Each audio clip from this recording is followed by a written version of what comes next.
السلام علیکم ورحمۃ اللہ وبرکاتہ۔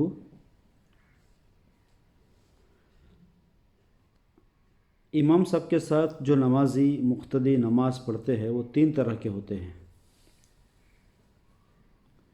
جس نے ساری رکعتیں اور پوری نماز امام صاحب کے ساتھ ادا کی، ایک بھی رکعت اس کی چھوٹی نہیں ہے، اس کو تو مدرک کہا جاتا ہے۔ اور جو ایک رکعت کے بعد یا دو رکعت کے بعد شریک ہوا ہے، جس کی ایک رکعت یا دو رکعت چھوٹ گئی ہے، یعنی پہلی رکعت کے رکوع کے بعد شریک ہوا ہے، تو اس کو مسبوق کہا جاتا ہے۔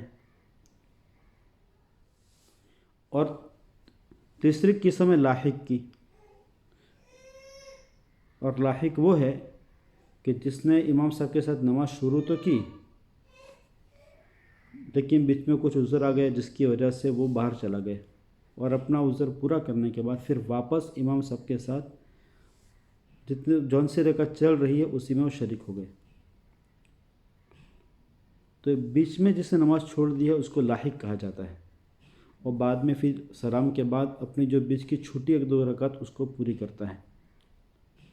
لیکن ہمارے علاقے میں اور اس زمانے میں علم کی کمی کی وجہ سے لاحق کا مسئلہ پتہ نہیں ہونے کی وجہ سے کوئی اس طریقے سے کرتا نہیں ہے۔ عموماً جو ہمارے یہاں پہ نمازی ہوتے ہیں وہ مدرک اور مسبوقی ہوتے ہیں، یا تو پوری نماز امام کے ساتھ پڑھتے ہیں اس کو تو مدرک کہا جاتا ہے، اور جس کی پہلی ایک دو چھٹتی ہے اس کو مسبوق کہتے ہیں۔ اب مسبوق کا جو مسئلہ ہے اس میں بہت سارے لوگوں کو غلط فہمی ہوتی ہے یا کم علمی ہوتی ہے، اس کی وجہ سے وہ غلطی کرتے ہیں۔ ان غلطیوں میں پہلی غلطی تو یہاں پہ ہوتی ہے کہ امام صاحب نے قاعدہ اخیرہ کا جب سلام پھیرا نماز ختم کرنے کے لیے، تو مسبوق جو ہے وہ سلام نہیں پھیرے گا، بلکہ اپنی نماز پوری کرنے کے لیے اس کو کھڑا ہونا ہے۔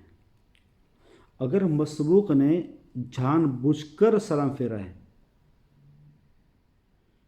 پھر تو اس کو نماز دہرانی پڑے گی، اس کی نماز نہیں ہوگی۔ اس کو علم نہیں تھا، اس کے لیے اس نے سلام پھیر دیا ہے، اس کو پتہ نہیں تھا تو بھی اس کو نماز دہرانی پڑے گی، اس لیے کہ معلوم نہیں ہونا یہ کوئی عذر نہیں ہے۔ تو جان بوجھ کر اگر اس نے سلام پھیرا ہے تو پھر اس صورت میں ہر حالت کے اندر اس کو نماز دہرانی ہوگی۔ لیکن اگر بھولے سے اس نے سلام پھیر دیا ہے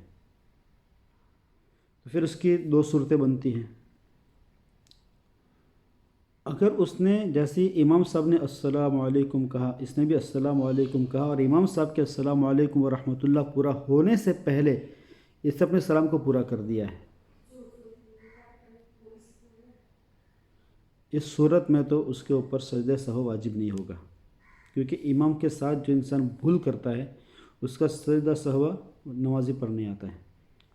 لیکن اگر اس نے بھولے سے السلام علیکم ورحمۃ اللہ کہا ہے اور امام کے بعد اس کا سلام پورا ہوا ہے، اس صورت میں اس نمازی کو اپنی نماز جب وہ پوری کرے گا اس کے قاعدہ اخیرہ میں سجدہ سہو کرنا پڑے گا۔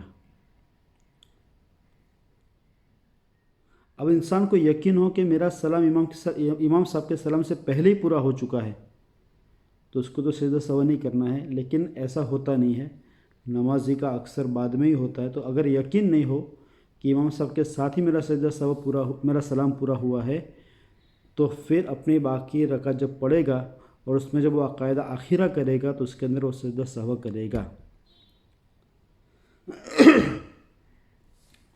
اگر سجدہ سہو بھی نہیں کیا ہے تو پھر وہ نماز اس کو لوٹانی ہوگی۔ یہ مسبوق کے بارے میں پہلا مسئلہ جو سلام سے شروع ہوتا ہے، اس کے بعد بہت سارے اور مسائل بھی ہے کہ اس کو بعد کی رکعتیں کس طریقے سے پوری کرنی ہیں وغیرہ وغیرہ۔ انشاءاللہ اس کے بارے میں آئندہ مسائل بیان کیے جائیں گے۔